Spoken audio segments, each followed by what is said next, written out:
Assalamu alaikum yurttaşlar. Yine Raysindir'deki işimize geldik yine. 19 yılında. Bu obyektimize yine peslerini ekilde aldık. Eski kısmına kendi tarafına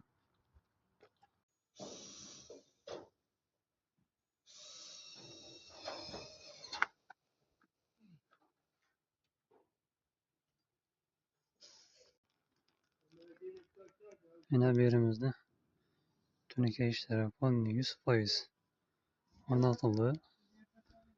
Slipleri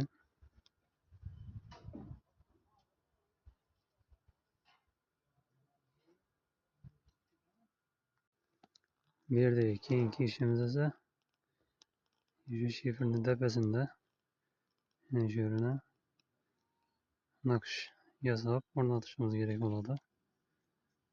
Bize bir yere nakışına yasak geldik. Namuna için.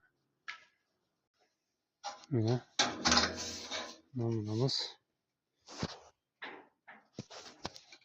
Evet. Krentimiz haladı. Şimdi buranın.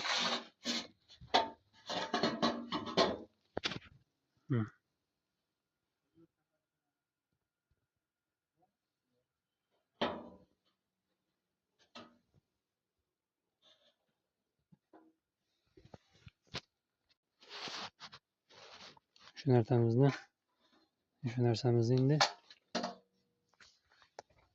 Şu tepesine ornatıp verişimiz gerek oldu. Tayarlap.